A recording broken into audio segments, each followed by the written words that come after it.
나눌 하나님 말씀, 우리 자리에서 일어나셔서 잠언 16장 1절에서 3절까지 말씀을 우리 한 목소리를 같이 읽겠습니다.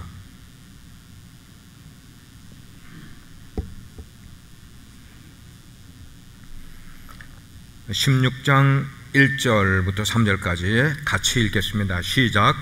마음의 경영은 사람에게 있어도 말의 응답은 여호와께로부터 나오니라. 사람의 행위가 자기 보기에는 모두 깨끗하여도 여호와는 심령을 감찰하시느니라.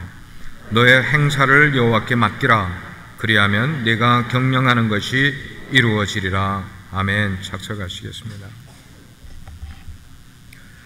요즘 우리가 뉴스를 보게 되면 두 가지의 스포츠에 대한 그런 일들이 우리에게 이렇게 시선을 끌고 있는 것들이 있습니다.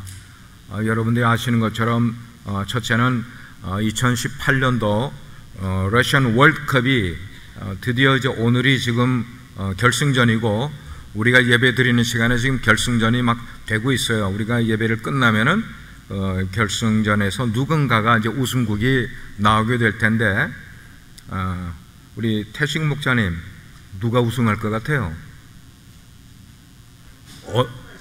프랑스가 이길 것 같아요? 아, 그래요?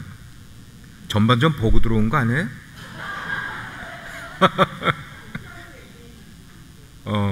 전반전에서 프랑스가 2대1로 이기고 있었으니까 그거 보고 들어오신 것 같아요, 아무래도.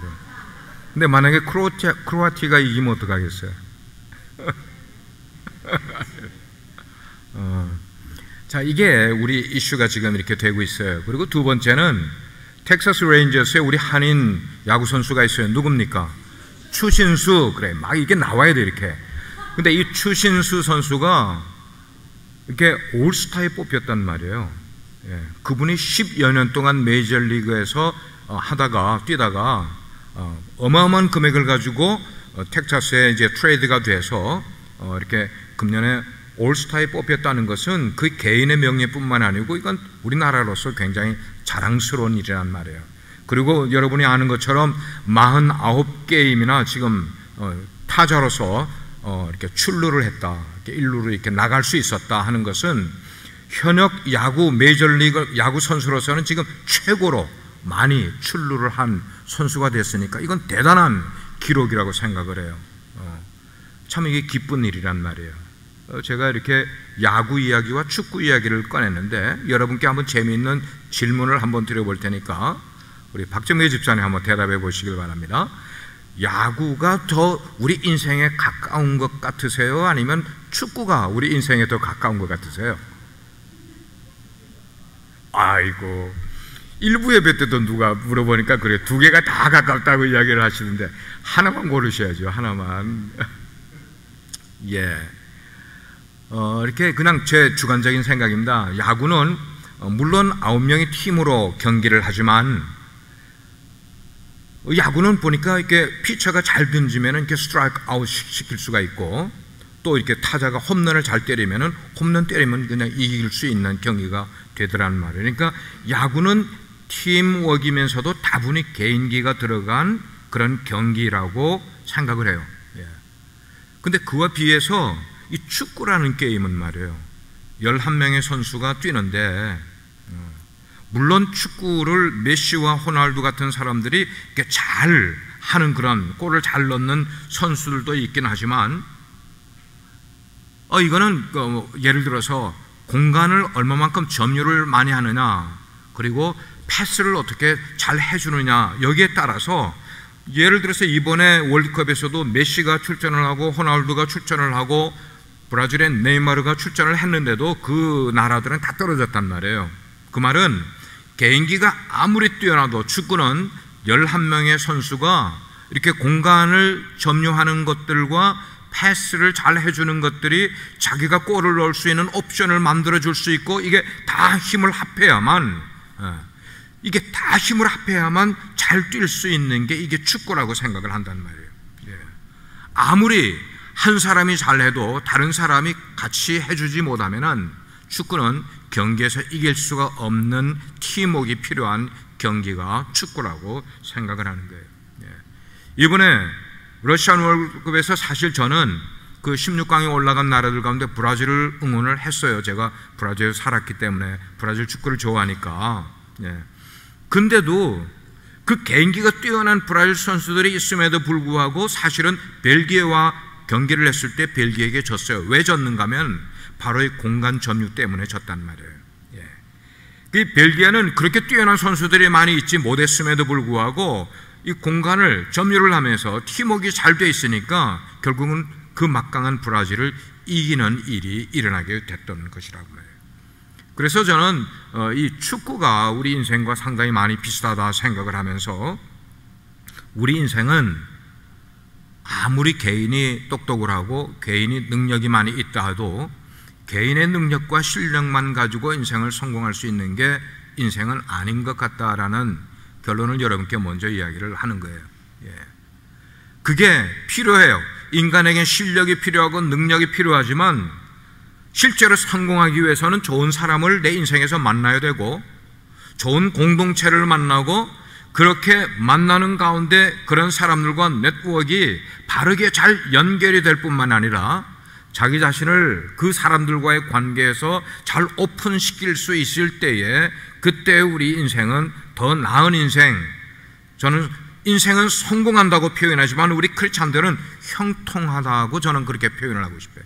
우리 인생이 형통해지기 위해서는 바로 그런 것이 내 주변에 함께 가게 될 때에 우리 인생이 형통해질 수 있다고 생각을 해요. 우리 인생에 이런 것들이 무척 중요해. 이렇게 열거한 것들이 중요해. 그러나 지금 제가 열거한 것보다 훨씬 더 중요한 한 가지를 여러분께 말씀드린다면 우리 인생이 형통하기 위해서는 우리는 하나님의 은혜를 받아야만 한다는 거예요. 아멘입니까? 하나님의 은혜를 받아야 되고 그 하나님의 은혜를 받을 수 있는 믿음의 사람이 되는 것이 우리 인생을 형통하게 가는데 무척 중요한 것이라는 거예요.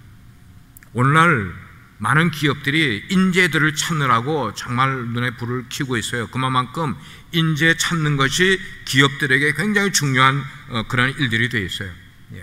사회가 점점 발달하고 기술이 발달하면서 유능한 인재를 찾아내는 것이 20세기와 다르게 21세기는 새로운 방법으로 인재를 찾는 그런 모습이었어요.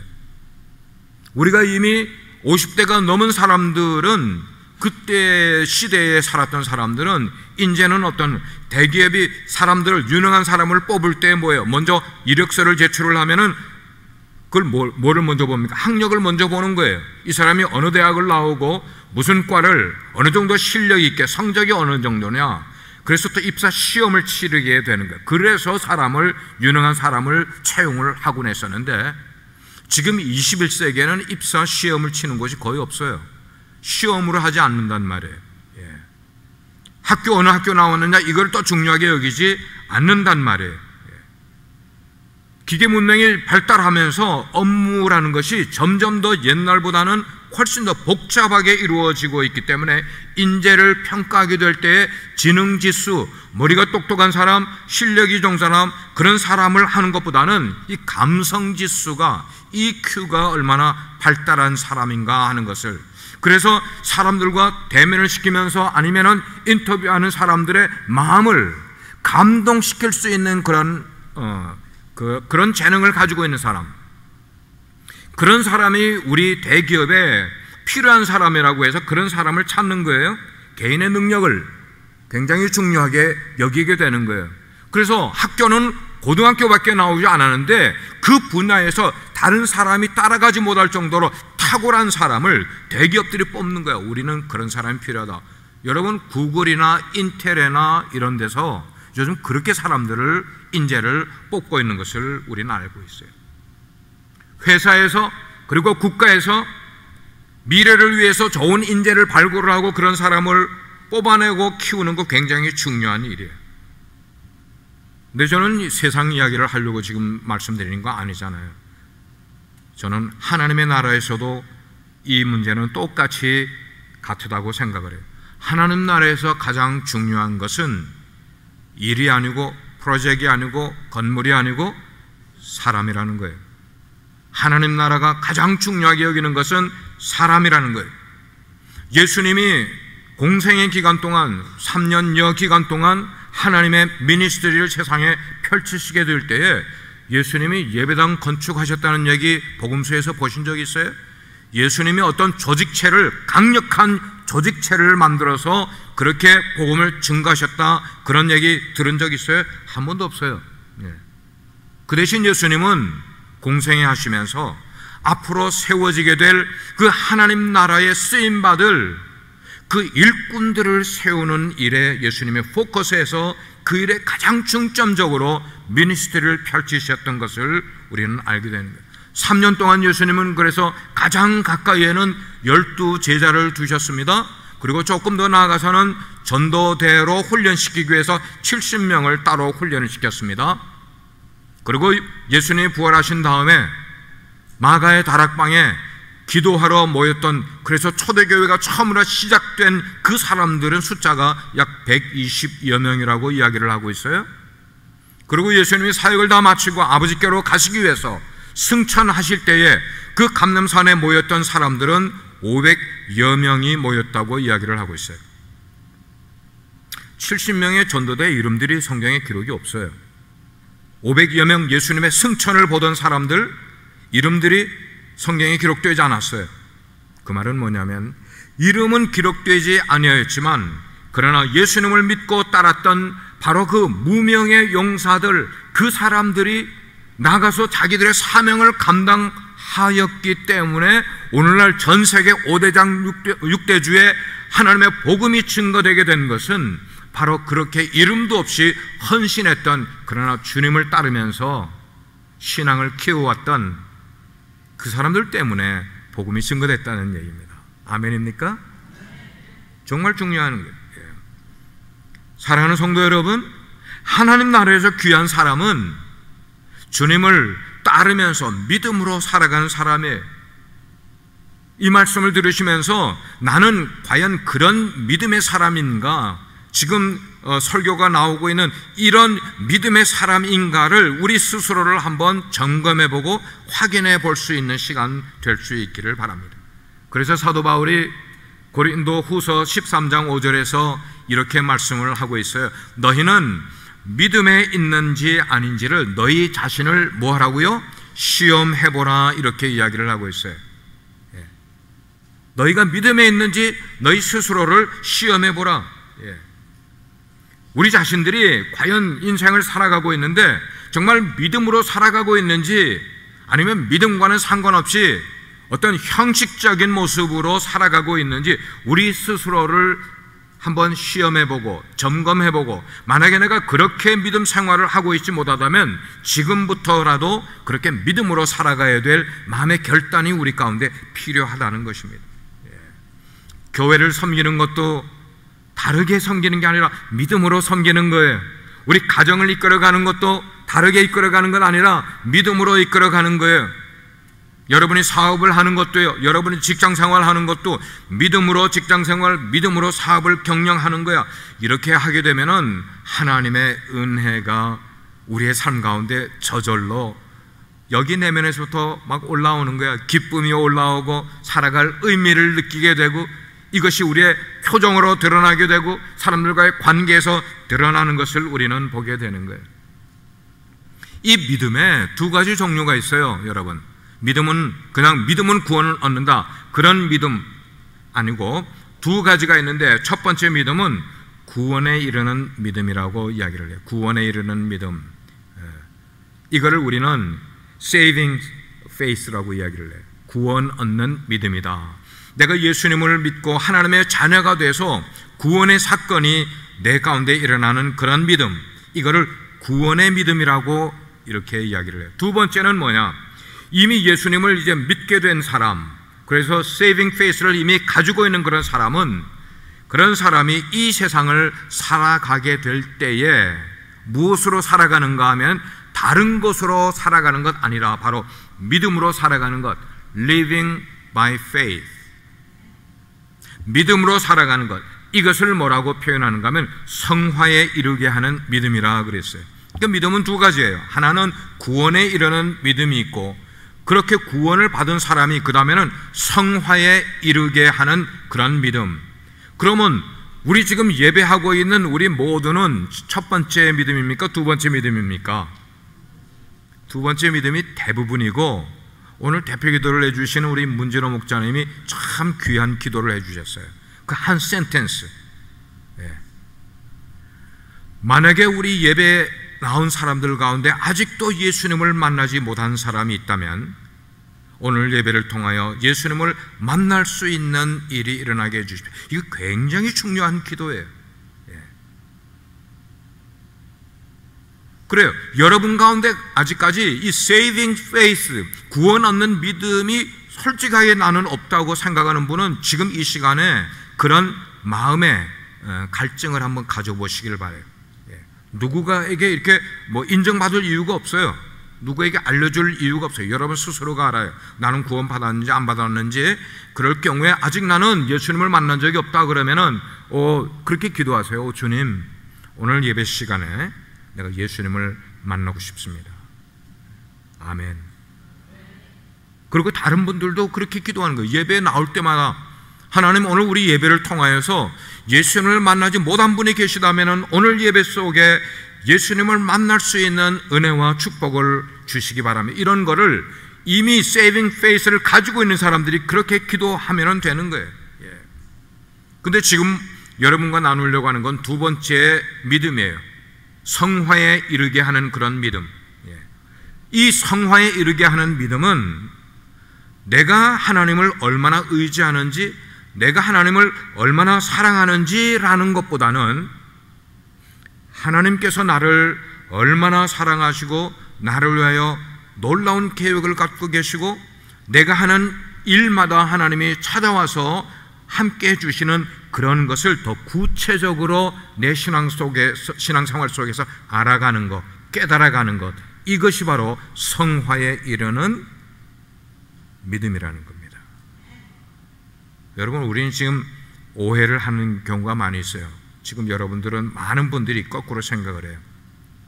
내가 예수님을 열심히 사랑하고 교회를 열심히 봉사하고 그러면은 우리의 신앙이 성화에 이르는 것으로 생각을 해요. 그래서 그 속에다가 예를 들어서 더 힘든 거, 금식 기도도 하고 말이죠, 철야 기도도 하고, 그러면은 내가 성화되는 걸로 생각을 하는데 거꾸로예요. 그게 아니라 내가 점점 더 뭘 알아가는가 하면 하나님이 나를 너무나 사랑하시는구나. 내 인생의 작은 일, 큰 일, 내 가정의 일, 내가 하는 직장이나 사업, 이 모든 것을 통틀어서 하나님이 너무나 세밀하게 나의 일을 인도해 주고 계시구나, 보호하시고 지켜주시고 계시구나 하는 것을 점점 더 깨달아 가게 될 때에 우리의 신앙은 성화에 이르게 되는 줄 믿습니다. 그게 성화가 되는 것이에요. 우리가 그런 믿음으로 인생을 살아가게 되면 하나님께서 우리의 인생 앞에 뭘 두시는가 하면 형통이라는 삶을 만들어 주시는 거예요. 그러면 우리가 예수님을 구주로 믿어서 하나님의 자녀가 된 성도들이라면 그 성도들이 믿음으로 살아가는 방법이 어떤 것일까? 어떻게 살아가는 게 믿음으로 살아가는 걸까 하는 것을 여러분과 두 가지로 말씀 가운데 나누려고 그래요. 첫째는 뭐냐? 우리의 인생을 경영하는 것을 바른 목표를 두고 인생을 경영해야만 한다는 것입니다. 바른 목표를 두고, 목표가 바르게 둬야 된다는 거예요.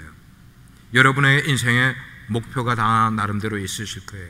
오늘 1절 말씀을 다시 한번 보시고 큰 소리로 같이 한번 읽으면 좋을 것 같아요.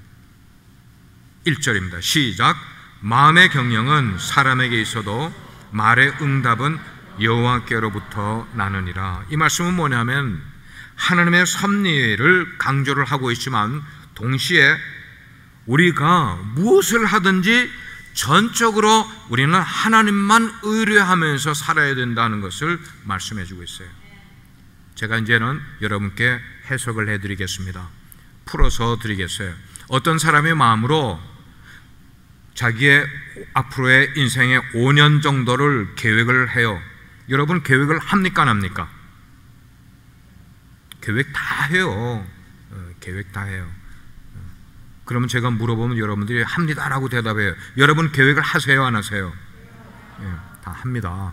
저도 목회를 그냥 하는 게 아니라 계획을 하고 해요. 그 계획을 다 해요. 인생 계획을 세우고 또 어떤 때는 내가 세운 계획에 필요한 사람들을 만나고 그런 사람들과 동업하려고 하고 그런 사람들에게 부탁하기도 하고 그렇게 해요. 근데 그런 거는 우리가 할 수 있는 일이에요. 계획 세우고 사람을 만나고 어느 정도 돈을 모으고 그 일을 하기 위해서 이런 건 우리가 할 수 있어요. 그런데 우리가 할 수 없는 게 있어요. 그건 뭐냐면 내가 어떤 일을 해나가는데 카운터파트가 있는데 그 사람의 마음을 감동시킬 수 있는 것은 우리가 할 수 있는 것 아니에요. 누가 해주셔야만 돼요? 하나님이 해주셔야만 되는 거예요.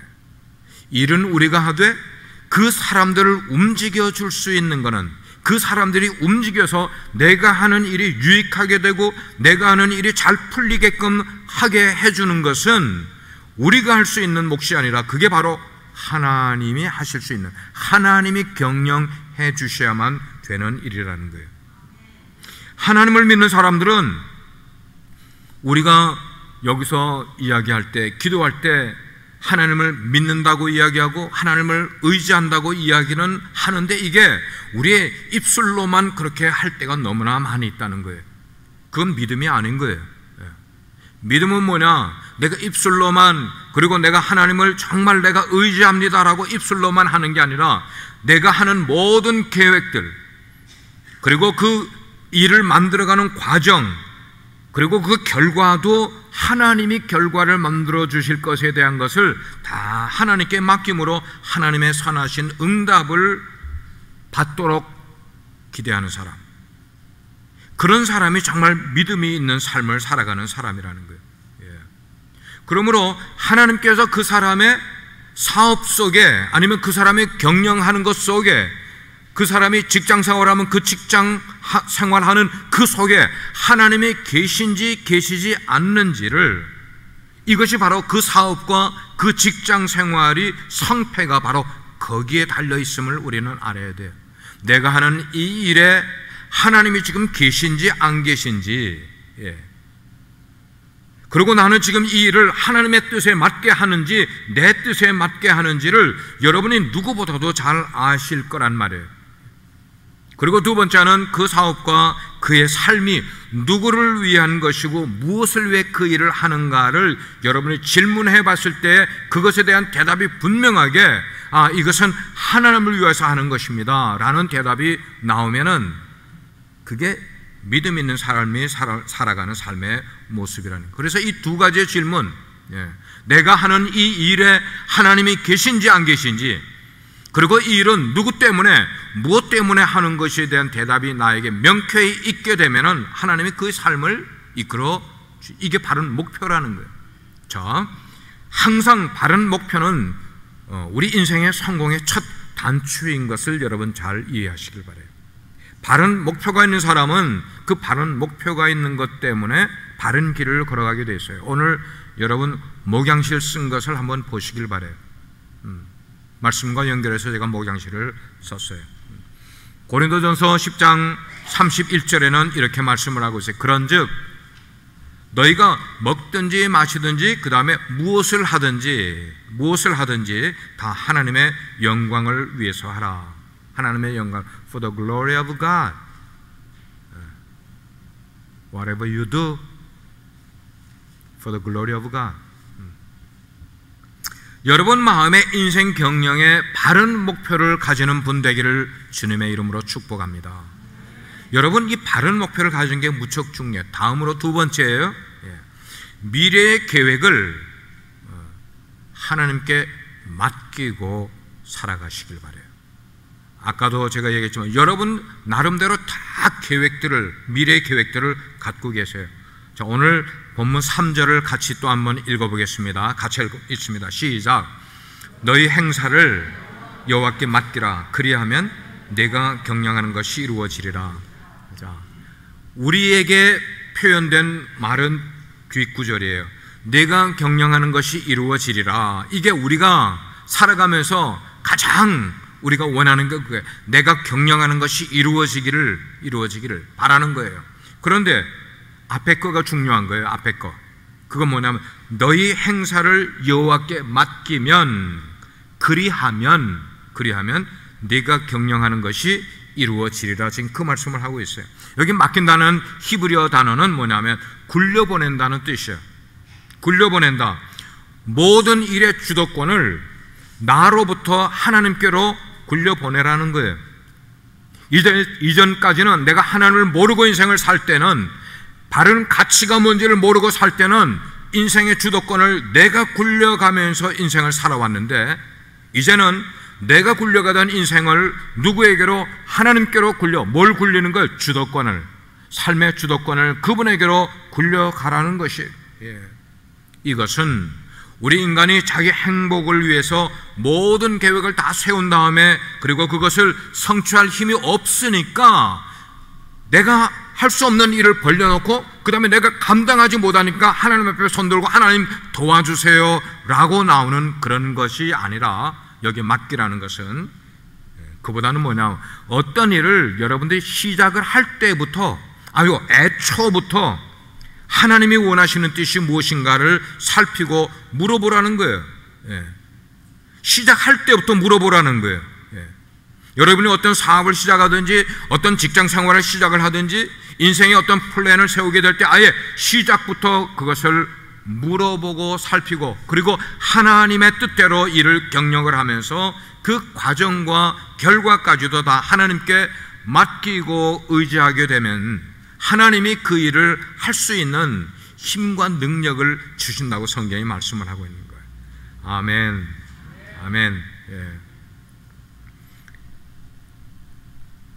제가 좀 시간이 더, 설교 시간이 충분하면은 저의 목회 경험을 여러 가지로 여러분께 실제로 이렇게 이야기하고 싶은데, 일부 예배는 그거를 제가 간증을 좀 이렇게 하다가 보니까 좀 시간이 늦어지니까 제 아내가 그래요. 왜 늦어졌냐? 그래서 내가 좀 간증을 하다 보니까 늦어졌다. 그러니까 2부 때문에 그거 하지 말래요.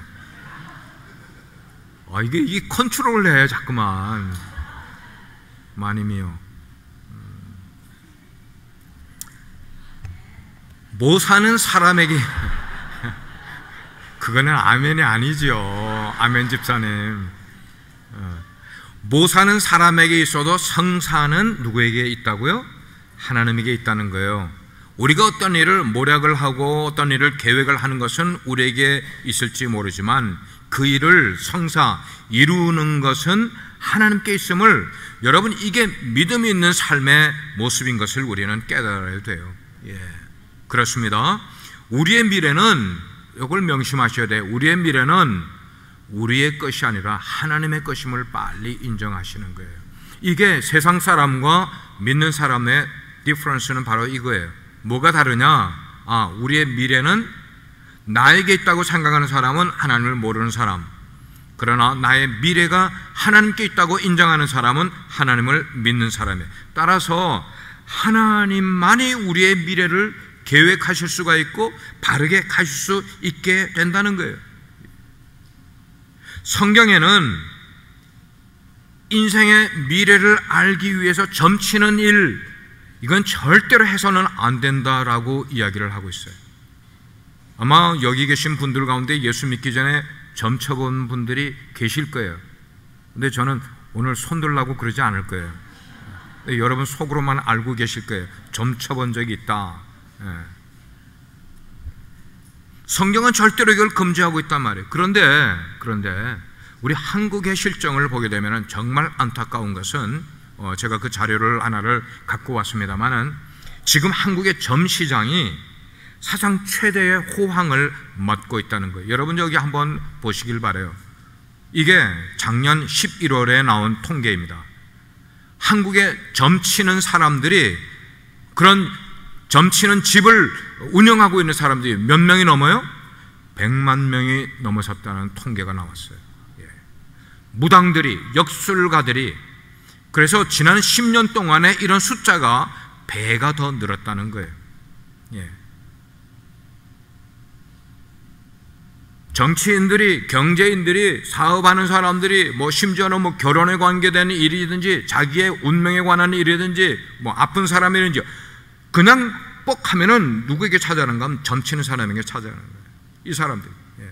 그래서 서울의 신촌이나 아니면 강남 같은 데는요, 인류 대학을 나온 역술가들이 점집을 운영을 하는데 문전성시를 이룬대요. 문전성시를.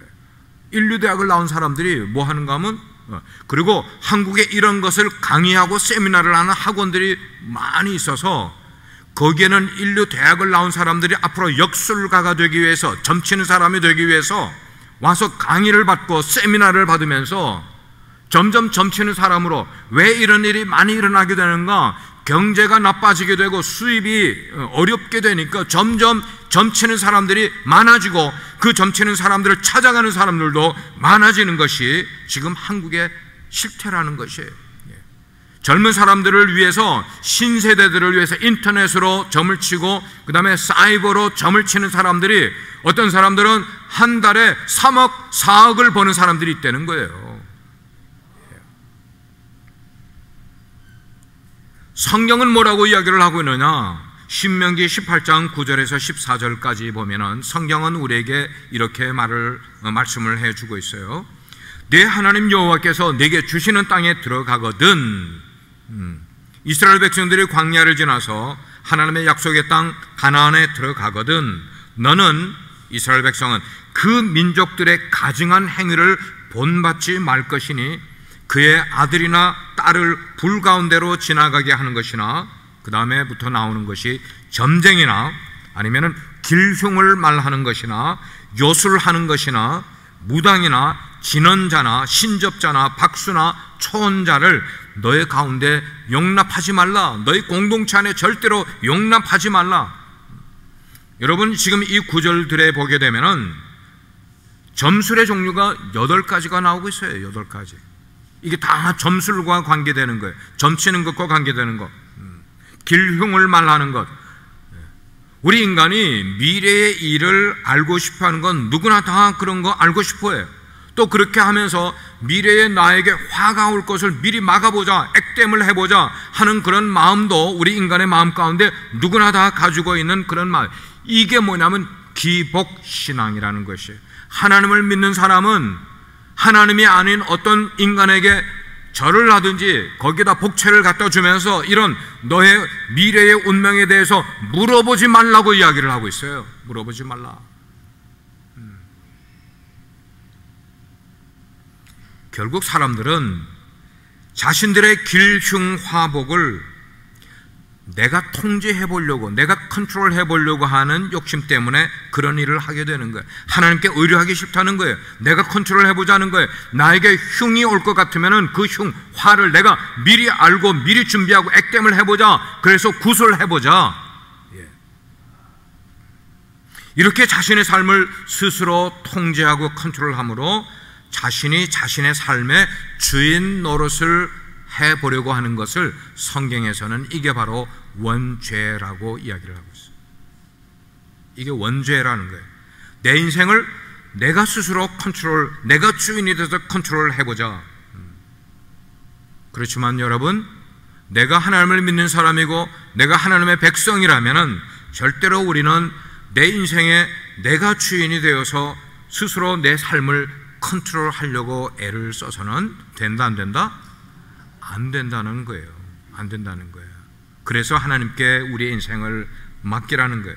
하나님께서 선하신 길로 인도하실 것을 뭐하면서 신뢰하면서 그분께 맡기고, 그러면서 한 걸음 한 걸음 하나님이 우리에게 한 걸음 앞서서 이끌어 주시면 또 가고, 또 한 걸음 가시면 우리가 쫓아가고.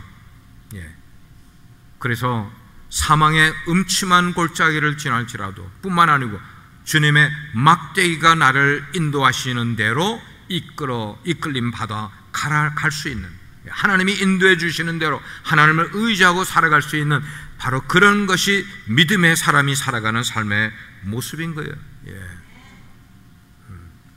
야고보 4장 13절 이하를 보게 되면 이렇게 말씀을 하고 있어요. 들으라, 들으라. 너희 중에 말하기를, 너희 스스로 이런 말, 이런 생각을 하기를, 오늘이나 내일이나 우리가 어떤 도시에 가서 거기서 1년을 머물며 장사하여 이득을 보리라 하는 자들아, 그런 자들에게 지금 말씀하는 거예요. 비즈니스맨들에게 지금 이야기하는 거예요. 내일 일을 너희가 알지 못하는도다. 너희 생명이 무엇이냐? 너희는 잠깐 보이다가 없어지는 안개니라. 어떤 도시에 가서 1년을 유하면서 그 도시가 달라스일지도 모르겠어요. 거기에 머무르면서 1년을 유하며 장사를 해서 이득을 보리라. 여러분 1년을 그렇게 장사를 한다. 근데 그 1년을 누가 보장을 하냐고요? 내가 보장을 합니까? 내 인생의 1년을 내가 보장을 합니까?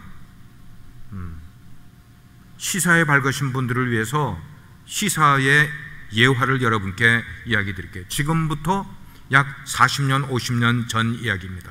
70년대, 80년대에 살아셨던 20대 이상으로 살아셨던 분은 여러분들이 어렴풋이 들은 적이 있을 거예요. 왜냐하면 그때 70년대, 80년대 많은 학자들이 뭐라고 이야기를 했는가 하면, 이렇게 자동차와 기름을 쓰는 것이 많아지게 되면은 2010년도에 가면은 이 지구상 속에 있는, 이 지구 땅덩어리 속에 있는 모든 원유가 바닥이 날 것이다 라는 것을 많은 학자들이 예측을 그때 했었어요. 이게 지금 40, 50년 전 이야기입니다. 그때 그렇게 예측을 했었어요. 그런데 40, 50년이 지나 2010년, 지금으로부터 8년이 지난 전에 여러분 원유가 바닥이 났습니까? 아니에요. 사우디아라비아는 매일 400만 배럴이라는 많은 원유를 지금도 여전히 생산하고 있고, 미국도 매일 300만 배럴이라는 원유를 생산하고 있는 것 여러분 시사를 통해 알고 있지 않습니까? 미국의 셰일 가스가 몇 년 전에 발견이 됐잖아요. 그래 우리 교회도 이 셰일 가스의 영향을 받아서 이곳으로 이사온 축복받은 교회 아닙니까? 아멘입니까? 예, 이게 다 현실인 거예요. 미국에는 어마어마한 셰일 가스가 매장이 되어 있어서 앞으로도 100년 동안은 셰일 가스만으로도 미국은 전혀 가스에 문제가 없이 살아갈 수 있다는 게 지금의 예측이 또 그렇게 나오고 있는 거예요. 그 당시에 과학자들이, 그 당시에 경제학자들이 예측한 것이 맞았어요, 틀렸어요? 많은 서민들은 그 사람들이 예측한 것을 믿고 들으면서 조종받으면서 인생을 살아가고 있는 거예요. 그런가 하면 또 다른 의미의 시사를 여러분께 이야기 드릴게요. 지금으로부터 10년 전에 2008년도에 미국의 재무장관인 헨리 폴슨이 미국의 재무장관이었어요. 뭐라고 장담을 했는가 하면, 미국 경제는 fundamentally strong하다. 그러니까 절대로 미국 경제는 흔들릴 이유가 없다라고 이야기를 했어요. 오바마 대통령 때. fundamentally strong하다. 그런데 그 발표를 재무장관이 발표한 바로 몇 개월이 지나서 뭐가 터졌는가 하면 레흐만 브라더스 사건이 터졌어요. 여러분, 레흐만 브라더스 사건이 터지면서 그래서 제가 이거를 인터넷에서 찾아서 여러분께 보여드리는 거예요. 뭐라고 했는가 하면 The Collapse of Lehman Brothers, a Case Study라는 거예요.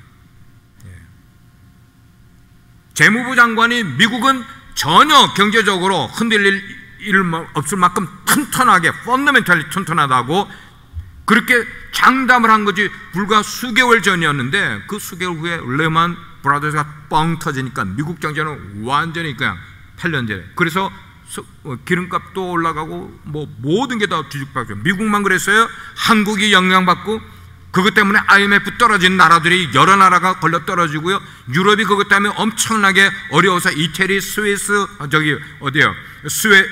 스페인, 그리고 그리스 이런 나라들이. 여러분, 목사는 성경만 읽는 것 아니에요.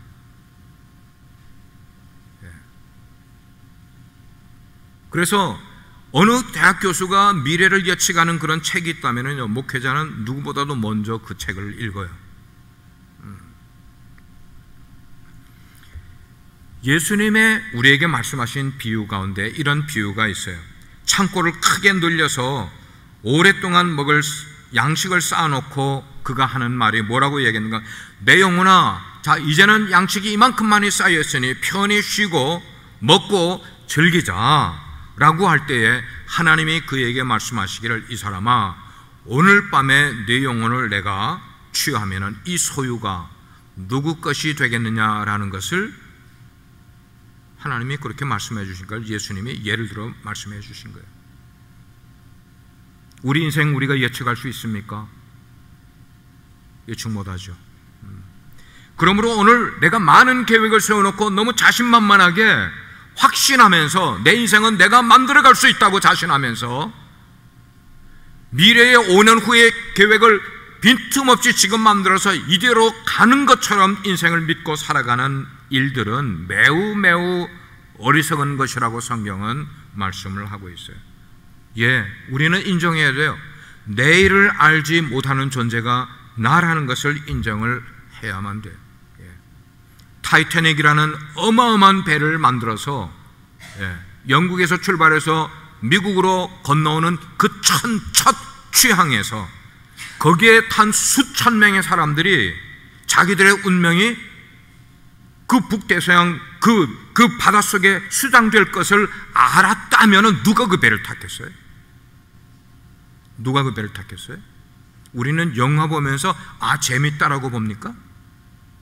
그 사건이 우리 인생에 무엇을 이야기해 주는지를 역사의 사건들을 통해서 우리는 깨달아야만 되는 거예요. 우리는 내일을 알지 못하는 존재, 빨리 그걸 인정을 하고 내 인생에 겸손하게 하나님 앞에 맡겨야 될 부분들을 맡기는 것. 그러니까 내일 일은 내가 주인이 아니라 바로 내 인생의 주인이신 내일 일은 하나님이 인도해 주셔야만 된다는 거예요. 예. 시편 55편 22절에 그랬어요. 내 짐을 여호와께 맡기라. 그가 너를 붙드시고 그리고 의인의 요동함을 영원히 허락하지 아니하리라. 우리가 우리의 짐을 하나님께 맡기면은 하나님은 그 맡긴 사람을 전혀 요동하지 않게 지켜주시겠다고 말씀을 하세요. 베드로전서 5장 7절에는 그랬어요. 너희 염려를 다 주께 맡기라. 이는 그가 너희를 돌보심이라. 우리의 염려를 다 맡기면, 여러분, 우리 미래의 모든 계획과 행사는 물론이고 내가 인생의 짐으로 여기는 것들, 염려로 여기는 그것들까지 주님께 다 맡기고 우리는 인생을 뭐하게 담대하게 그냥 살아가는 거예요. 나는 다 맡겼어. 다 맡겼어. 마음을 그렇게 담대하게 살아가는 거예요. 그렇지만 제가 지금 하나님께 다 맡겼다고 한다고 해서 나는 인생을 노력하지도 않고 나는 인생을 애쓰지도 않으면서 아무것도 하지 않는 것을 말한 것 아니라 하나님께 맡겼지만 우리의 주어진 환경 가운데 최선을 다해서 살아가는 거예요. 땀 흘리면서 애써서 살아가는 거예요. 그러면서도 어떻게 하면서 맡기는 거냐면 기도하면서 맡기라는 거예요. 기도하면서 염려할 시간에 염려하지 말고 기도하라는 거예요. 기도하면서 맡기라는 거예요.